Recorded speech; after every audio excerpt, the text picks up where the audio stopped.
వద్దాం. ఏం తీసుకొని వద్దాం? మందసం తీసుకొని వద్దాం. కనిపిస్తుందా మీకు పిక్చర్ అక్కడ? మందసంని యుద్ధంలోకి తీసుకొస్తే ఆ యుద్ధం మనం ఏం చేస్తాం? గెలుస్తామని అనుకున్నారంట. అనుకొని వీళ్ళు వెళ్ళి ఏం చేస్తున్నారు? మందసాన్ని తీసుకొని వచ్చారంట పిల్లలు. అయినప్పటికీ కూడా ఆ మందసం తీసుకొచ్చినప్పటికీ కూడా ఆ యుద్ధంలో వాళ్ళు ఏమైపోయినారు?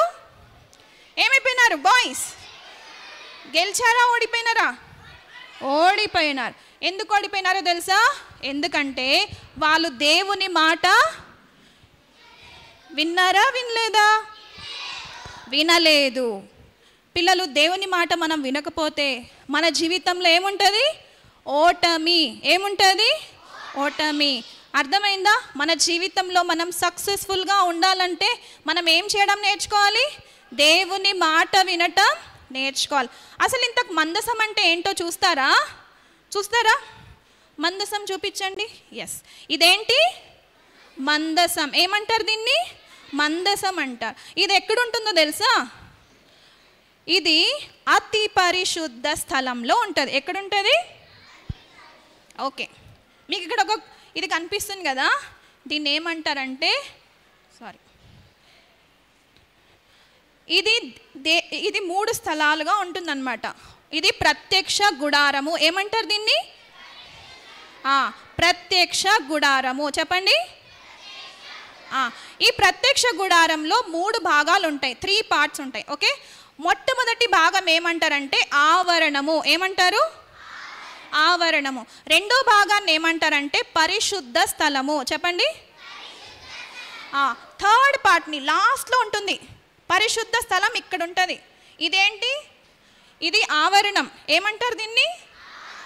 తర్వాత ఇక్కడ ఏముంటుంది? పరిశుద్ధ స్థలం. ఆ లోపల ఇక్కడ మీకు కనిపిస్తుందా? ఇది ఇక్కడ ఏముంటుందో తెలుసా? పరిశుద్ధ స్థలం. ఏంటది? ఆ పరిశుద్ధ స్థలంలో ఏముంటుంది? మందసం ఉంటుంది. ఏముంటుంది? మందసం. ఆ ఫోటో పెట్టినాను బిఫోర్. మందసం ఉంటుంది. ఈ మందసం దేంతో చేశారంటే కర్రతో చేశారు. ఓకే, దేంతో చేశారు? కర్రతో చేసినారు. అయితే ఆ కర్ర పైన ఏమేశారంటే బంగారుతో దాన్ని కప్పారనమాట. దేంతో కప్పారు? బంగారుతో కప్పారు. దానిపైన మీకు ఏం కనిపిస్తున్నాయి? ఇవేంటి? కెరూబులు. ఏమంటారు వీటిని? కెరూబులు. వీటి మధ్యలోంచి దేవుడు ఇశ్రాయేలు ప్రజలతో మాట్లాడేవాడు. ఎక్కడి నుండి? ఈ మధ్యలోంచి ఇశ్రాయేలు ప్రజలతో దేవుడు ఏం చేసేవాడు? మాట్లాడేవాడు. పిల్లలు, దేవుని అనుమతి లేకుండా ఈ మందసాన్ని ఏం చేయకూడదంటే అతి పరిశుద్ధ స్థలంలోంచి బయటికి తీసుకొని రాకూడదు.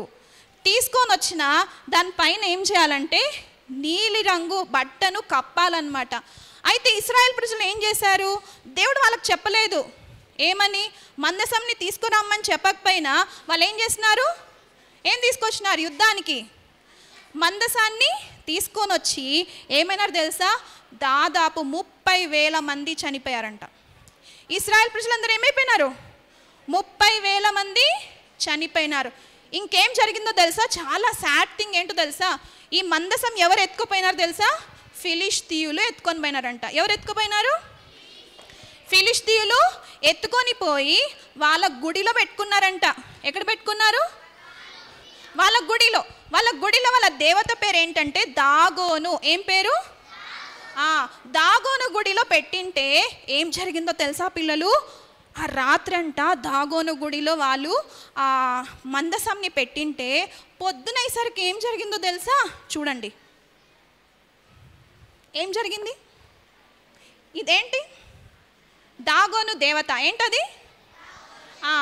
పొద్దునగానే దాగోను దేవత ఏమైపోయింది? కింద పడిపోయింది. చూడండి, బోర్ల పడిపోయిందంట. మళ్ళీ ఏం చేస్తున్నారు తెలుసా? వాళ్ళ బొమ్మను నిలబెట్టారంట. నిలబెట్టి మళ్ళీ ఇంటికి వెళ్ళిపోయినారు. ఇంటికి వెళ్ళిపోయి మళ్ళీ పొద్దునొచ్చి చూస్తే ఏమైంది తెలుసా? చూడండి ఏమైంది. పడిపోయి మెడ ఇరిగిపోయింది. ఇంకేం పోయినాయి? చేతులన్నీ ఏమైపోయినాయి? ఇరిగిపోయినాయి. అప్పుడంట వాళ్ళకి భయం వేసింది అనమాట. అమ్మో, ఇప్పుడు మనం ఈ మందసంని మన దగ్గర పెట్టుకున్నామంటే ఏమైపోతుంది, మనకి చాలా ప్రమాదం ఉంది. అయినా కూడా వాళ్ళు ఏం చేస్తున్నారు తెలుసా, వెంటనే పంపిలే. అక్కడక్కడక్కడ పెడతా ఉంటే ఏం జరిగింది తెలుసా, ఫిలిష్తీయులందరికీ రోగం వచ్చిందంట. ఏమైపోయింది, అందరికీ రోగం వచ్చేసింది అనమాట. అప్పుడు వీళ్ళకి ఏమైంది, చాలా భయం వేసింది. అమ్మో, ఈ మందసంని మనం ఏం చేసుకోకూడదు, పెట్టుకోకూడదు అని చెప్పి వాళ్ళు ఏం చేశారు తెలుసా, ఇశ్రాయేలీల దగ్గరికి, ఇశ్రాయేల్ దేశానికి ఏం చేసినారు, పంపించేసినాక అదొచ్చేసి ఇప్పుడు మందసం ఎవరింటికి వెళ్ళిందంటే అబీనాదాబు అనే వ్యక్తి వాళ్ళ ఇంటికి వెళ్ళింది. ఎక్కడికి వెళ్ళింది బాయ్స్ చెప్పాలి, ఎవరి దగ్గరికి వెళ్ళింది, అబీనాదాబు వాళ్ళ ఇంటికి వెళ్ళిపోయింది. ఇప్పుడు మందసం ఎవరింట్లో ఉంది, ఎవరింట్లో ఉంది బాయ్స్ చెప్పాలి, మా బాయ్స్ మంచి పిల్లలమ్మా, చెప్పండి నాన్న. అబీనాదాబు వాళ్ళ ఇంట్లో ఉండిందనమాట. అయితే ఇప్పుడు దావీదు ఏమైనాడు, రాజు అయినాడా లేదా, అయినాడు కదా. దావీదు రాజు అయిన తర్వాత ఏం చేశాడంటే, అమ్మో దేవుని మందసం అట్లా ఇంట్లో ఉండకూడదు.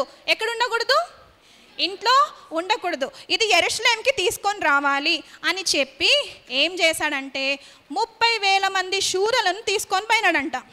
ఎంతమందిని, 30,000 మంది శూరులను తీసుకొని పోయి ఏం తీసుకురావడానికి వెళ్ళాడు చెప్పాలి బాయ్స్ చెప్పాలి, మందసం తీసుకొని రావాలని వెళ్ళాడు. దానికోసం ఏం తీసుకుపోయినాడు తెలుసా, కొత్త ఎడ్ల బండి తీసుకొని పోయినాడంట. ఎద్దుల బండి ఉంటుంది కదా, చూసినారా, కొత్త ఎద్దుల బండి చేపించుకొని ఆ మందసంని తీసుకుపోవాలని ఎంతమందిని తీసుకొని వెళ్ళినాడు, 30,000 మందిని తీసుకొని వెళ్ళాడంట. వెళ్ళినప్పుడు ఏం జరిగింది తెలుసా, దేవుని క్రమంలో వెళ్ళలేదు దావీదు. మందసంని ఎవరు మోయాలి, యాజకులే మోయాలి. ఎవరు మోయాలి, వెనకల బాయ్స్ వింటున్నారా, ఎవరు మోయాలి మందసంని, యాజకులే మోయాలి. కానీ ఇక్కడ ఏమైంది, దావీదు ఎవరిని తీసుకొని పోయినాడు, శూరులను తీసుకొని పోయాడు. సరే ఇప్పుడు ఏం చేశారు తెలుసా, మొత్తానికైతే ఎద్దుల బండి మీద ఎక్కించుకున్నారు. ఏం ఎక్కించుకున్నారు, మందసంని ఎక్కించుకున్నారు. మందసంని ఎక్కించుకొని వాళ్ళు ఏం చేస్తున్నారు, ఎక్కడికి వెళ్తున్నారు, ఇప్పుడు యెరూషలేంకి వెళ్తున్నారు. ఎక్కడికి వెళ్తున్నారు, యెరూషలేంకి వెళ్తా ఉంటే పిల్లలు ఏం జరిగిందో తెలుసా, చూడండి అక్కడ. ఎప్పుడు చూడండి, దావీదు వెళ్తున్నాడు. దావీదు ఏం చేస్తున్నాడు, వెళ్తున్నాడు. ఎక్కడికి, మందసంని ఎక్కడ ఎక్కించుకున్నారు చూస్తున్నారు, అక్కడ ఎద్దుల బండి మీద ఉందా లేదా, కనిపిస్తుందా అందరికీ, కనిపించిందా.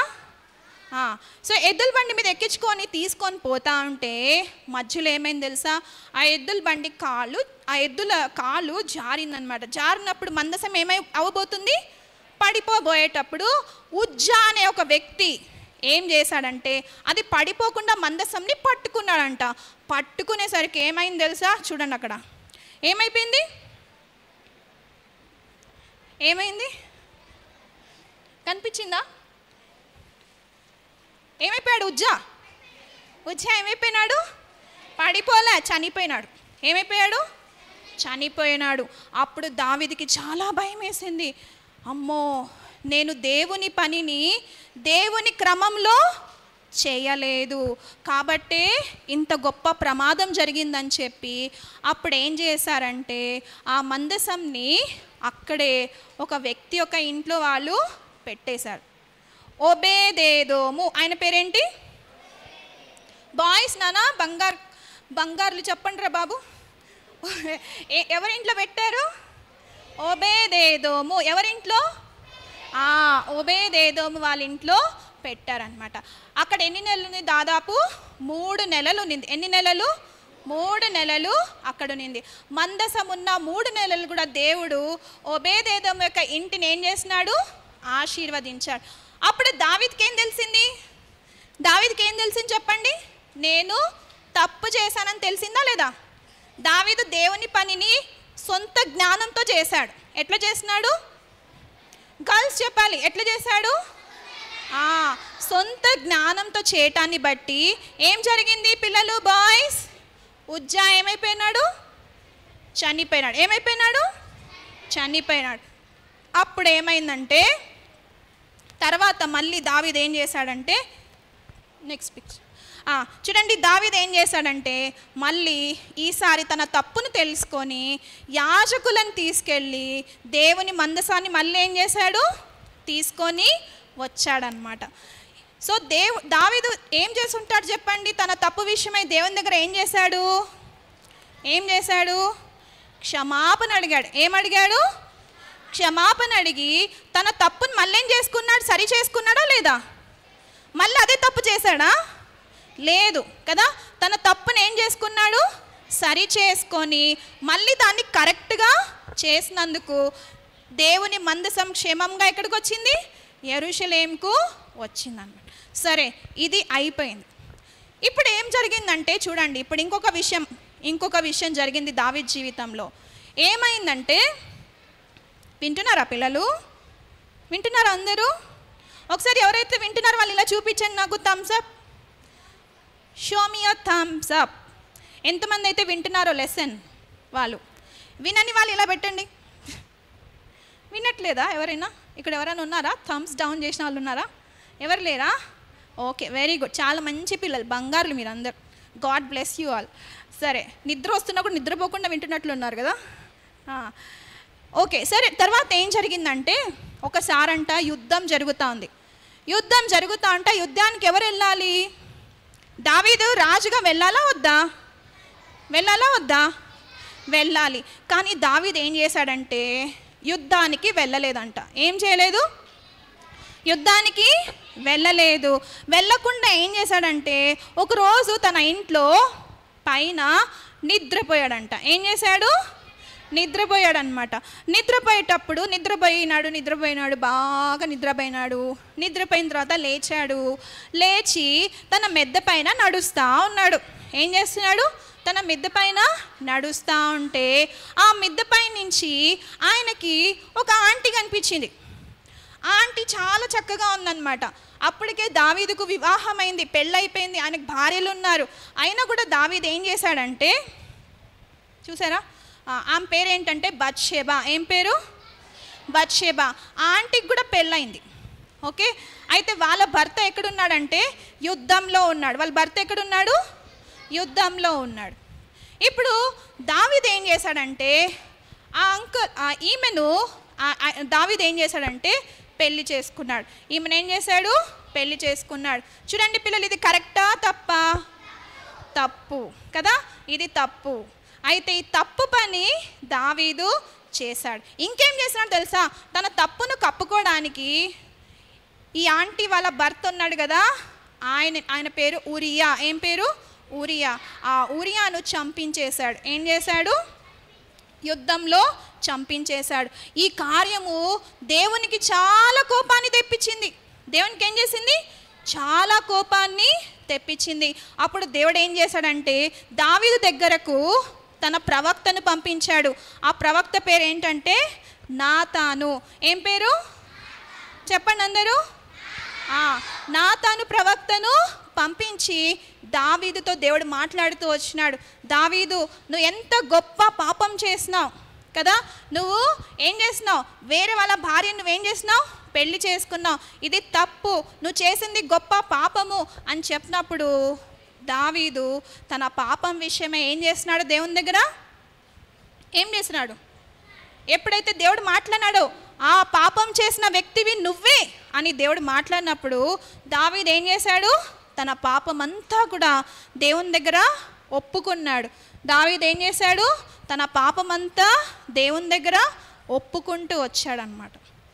ఏసయ్యా, నేను ఎంత పాపం చేశాను, నేను ఎంత గ్రుడ్డివాడిని అయిపోయినాను, నేను నీ మాటకు అవిధేయత చూపించు. చూడండి దావీదు ఏం చేస్తున్నాడు అక్కడ?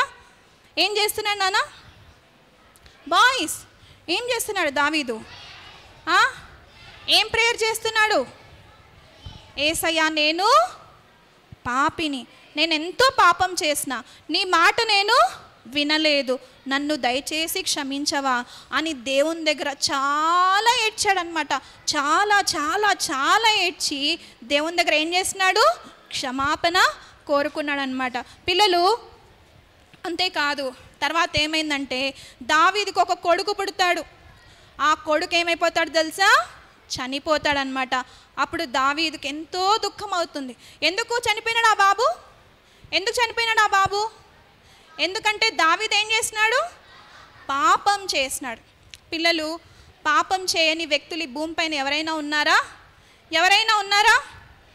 చెప్పండి, ఇక్కడ ఎవరైనా ఉన్నారా? నేను పాపం చేయలేదా అంటే ఇంతవరకు నేను ఒక్క అబద్ధం కూడా చెప్పలేదు, నేను ఒక్క తప్పు పని చేయలేదు, నేను అమ్మ నాన్న మాట ఎప్పుడు వింటాను, నేను అస్సలు చాలా మంచిదాన్ని, నేను చాలా మంచోడిని అనే వాళ్ళు ఎవరైనా ఉన్నారా ఇక్కడ?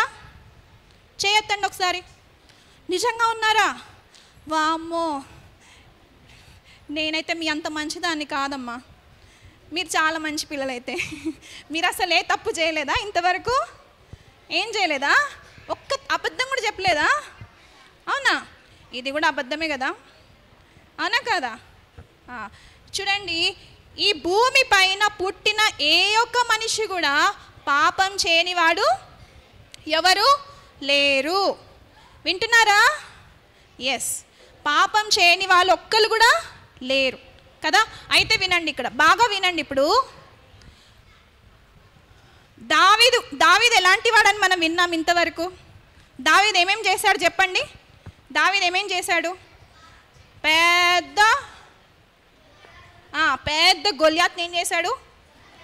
ఒక్క చిన్న రాయితో ఏం చేశాడు? వడిసెలలో తిప్పి కొట్టి చంపేశాడు. ఒక పెద్ద సింహం వచ్చింది, సింహంని ఏం చేశాడు? నోరు చీల్చి చంపేశాడు. ఒక బేర్ వచ్చింది, బేర్ వచ్చినప్పుడు ఏం చేశాడు? బేర్ని కూడా చంపేశాడు. తర్వాత ఎన్నో యుద్ధాలు చేసి యుద్ధాల్లో దావీదు ఏమైనాడు? గెలిచాడు. ఇంత గొప్ప కార్యములు చేసి మనకు హీరోగా ఉన్న ఈ దావీదులో కూడా ఏముంది? పాపం ఉంది. పిల్లలు, పాపం లేని వ్యక్తులు ఎవ్వరు ఈ భూమిపైన లేరు.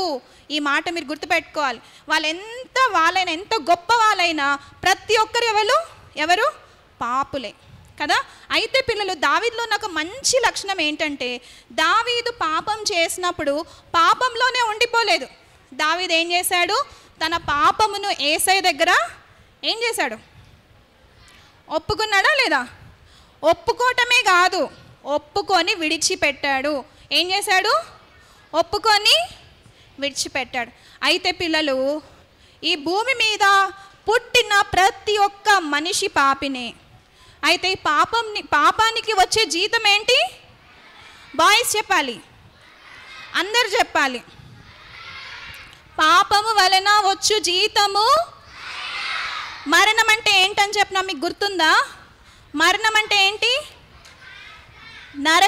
నరకమని మనం అంటున్నాం, కానీ నరకం అంటే ఏంటో తెలుసా? మనము దేవునికి ఏమైపోతాం? మనం దేవునికి ఎప్పటికీ దూరం అయిపోతాం. అదే మరణం, అదే ఒక గొప్ప శిక్ష కదా. అయితే ఆ గొప్ప శిక్ష నుండి తప్పించడానికే, ఈ పాపం నుండి మనల్ని విడిపించడానికే యేసుక్రీస్తు ప్రభువు మన కొరకు ఈ లోకానికి వచ్చాడు. మన కొరకు ఆయన సిలువలో ఏం చేశాడన్నా? తన ప్రాణాన్ని అర్పిస్తూ వచ్చినాడు. మన పాపం యొక్క శిక్ష ఎవరి మీద పడింది? మధ్యాహ్నం మీరు చూశారు కదా, వీడియో చూసినారా? ఎంతమంది చూశారు? అందరు చూసారా? ఎస్. అక్కడ ఏం జరిగింది సిలువలో మీరు చూసినారా? యేసు ప్రభు దేహమంతా కూడా ఏమైపోయింది? రక్తమయమైపోయింది, గాయాల పాలైపోయింది. ఎంతగా యేసు ప్రభు మన కొరకు బాధను అనుభవిస్తూ వచ్చినాడు. పిల్లలు, ఎందుకు అలా చేశాడు ఆయన? ఎందుకంటే పాపం చేసింది ఎవరు? నువ్వు, నేను, మనమందరం పాపం చేశాం. కానీ శిక్ష ఎవరు తీసుకున్నారు? యేసు ప్రభు తీసుకున్నాడు. ఎందుకంటే నిన్నెంతో ప్రేమిస్తున్నాడు. నిన్ను శిక్షించడం ఆయనకి ఇష్టం లేదు. నువ్వు ఆ శిక్ష నుండి ఏమవ్వాలని ఇష్టం? బాయ్స్, నాన్న వినాలి. అయిపోయింది, లెసన్ అయిపోయింది. మీరు ఒక్క 2 minutes సైలెంట్గా ఉంటే నేను క్లోజ్ చేస్తాను. నీకు రావాల్సిన పాప శిక్ష ఎవరు తీసుకున్నారు? యేసయ్య తీసుకున్నాడు కదా.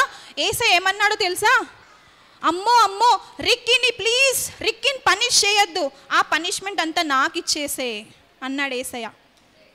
రిక్కీ చేసిన పాపాలన్నిటికీ పనిష్మెంట్ నేను పొందుకుంటా అని యేసయ్య ఏం చేసినాడు? రిక్కీ పాపం యొక్క శిక్ష అంతా ఎవరు తీసుకున్నారు? యేసయ్య తీసుకున్నాడు. మెస్సీ చేసిన పాపాల శిక్ష అంతా ఎవరు తీసుకున్నారు? యేసయ్య తీసుకున్నాడు. ఇక్కడున్న ప్రతి ఒక్కరూ మీరు చేసిన పాపం యొక్క శిక్ష ఎవరు తీసుకున్నారు? యేసయ్య తీసుకున్నాడు. యేసయ్య శిక్షను అనుభవించాడు. పిల్లలు, యేసయ్య మన కోసం సిలువలో చనిపోయి మన కోసం సమాధి చేయబడి తిరిగి 3వ రోజు లేచాడా లేదా? బాయ్స్ చెప్పండి. లేచాడు. యేసయ్య మరలా వస్తాడా? వస్తున్నాడా? మళ్ళీ వస్తాడు. అయితే వచ్చినప్పుడు నీ హృదయం గనుక పరిశుద్ధంగా లేకపోతే, నీ హృదయంలో పాపం ఉంటే నువ్వు యేసయ్యతో పాటు పరలోకానికి వెళ్ళవు. కాబట్టి ఈరోజు నీ పాపం విషయమై నువ్వు పశ్చాత్తాపడితే చెప్పండి అందరూ, యేసు రక్తము, బాయ్స్ చెప్పాలి ఇప్పుడు గట్టిగా, యేసు రక్తము ప్రతి పాపము నుండి మనలను కడిగి పవిత్రులనుగా చేయును. యేసు రక్తము ప్రతి పాపము నుండి మనలను కడిగి పవిత్రులనుగా చెప్పండి, అందరు చెప్పాలి. ఏది మన పాపాన్ని శుద్ధి చేస్తుంది? అందరు చెప్పండి. యేసు రక్తానికి ఎంత శక్తి ఉందంటే ఆయన క్షమించని పాపం అంటూ ఏది కూడా లేనే లేదు. కొన్నిసార్లు మమ్మీ డాడీ కూడా మనల్ని క్షమించలేరేమో, కానీ యేసయ్య దగ్గర నువ్వు ఒప్పుకుంటే యేసయ్యని ప్రతి పాపాన్ని ఏం చేస్తాడు? క్షమించి నీకు నూతనమైన హృదయాన్ని ఇస్తాడు. దావీదు కూడా ఏం చేశాడు నాన్న? పాపం చేశాడు, కానీ దావీదు ఏం చేస్తున్నాడు? యేసయ్య దగ్గర తన తప్పులన్నీ ఒప్పుకున్నాడు, తన పాపాన్ని ఒప్పుకున్నాడు, దేవుని క్షమాపణ పొందుకున్నాడు కదా. మరి మీరు ఒప్పుకుంటారా ఈరోజు? మోకరించండి. All of you close your eyes, kneel down. 1 2, కిందికి కాదు పైకి, స్ట్రైట్గా మోకరించాలి. 1 2 and 3. అందరు మోకరించాలి. చిన్న బిడ్డ, దావీదు పాపం చేసినప్పటికీ, దావీదు యేసయ్య దగ్గర తన తప్పులు ఒప్పుకున్నప్పుడు యేసయ్య దావీదును క్షమించాడు. యేసయ్య నిన్ను కూడా క్షమిస్తాడు. నీ పాపం యేసయ్య దగ్గర ఒప్పుకుంటే యేసు ప్రభు నీ ప్రతి పాపాన్ని కడిగి శుద్ధి చేయటానికి సిద్ధంగా ఉన్నాడు. మరి ఈరోజైనా ఈ వీబీఎస్కి నువ్వు దాదాపు ఇప్పుడు వచ్చి 4 రోజులు అయిపోతుంది. ఇంకా ఒక రోజు, ఇంకా 2 days మేబీ వీబీఎస్లో మిగిలి ఉన్నాయి. మరొక వీబీఎస్ని మనం చూస్తామో లేదో మనకు తెలీదు. ఒకవేళ యేసు ప్రభు వచ్చేస్తే నువ్వు ఆయనతో పాటు ఎత్తబడతావా? యేసయ్య వచ్చినప్పుడు నువ్వు పరలోక రాజ్యంలో ఉంటావా యేసయ్యతో? ఒకవేళ నీ మరణ దినం వస్తే నువ్వు సిద్ధంగా ఉన్నావా? నీ పాపాలన్నీ యేసయ్య దగ్గర ఒప్పుకున్నావా? ఒకవేళ ఒప్పుకోకపోయి ఉంటే ఈరోజైనా సరే, ఈరోజైనా నీ పాపాలు యేసు ప్రభు దగ్గర ఒప్పుకో.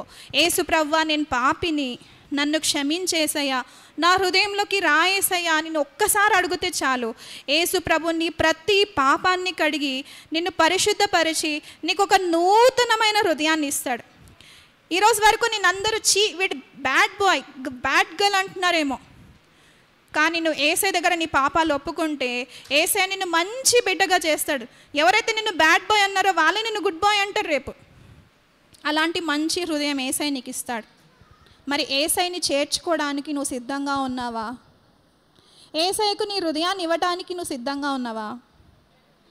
అలా అయితే నీ పాపాలన్నీ ఈరోజు యేసు ప్రభు దగ్గర ఒప్పుకొని పశ్చాత్తాపడు.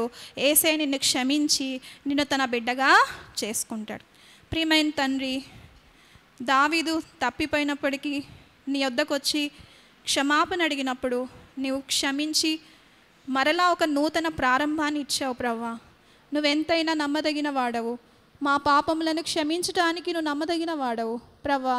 ఈ సత్యమును పిల్లలు ఎరుగునట్లు ఈ వీబీఎస్ నుండి ప్రభువా పాప క్షమాపణ లేకుండా వాళ్ళు తిరిగి వెళ్ళకుండా మీరే వారి హృదయాల్ని సంధించి వారి హృదయాల్లో లోతైన కార్యంను జరిగించి పరిశుద్ధాత్మ ద్వారా వారి పాపంను వారికి చూపించి ఒప్పించి దేవా వారి జీవితాల్ని మార్చి వారికి నూతన హృదయాన్నిచ్చి ఈ వీబీఎస్ నుండి వారు వెళ్ళగలుగుటకు సహాయం చేయమని యేసుక్రీస్తు వారి శ్రేష్టమైన నామంన పాపమును క్షమించు నామంన స్తుతించి ప్రార్థించి అడిగి వేడుకుంటున్నాం తండ్రి. ఓకే పిల్లలు, ఈ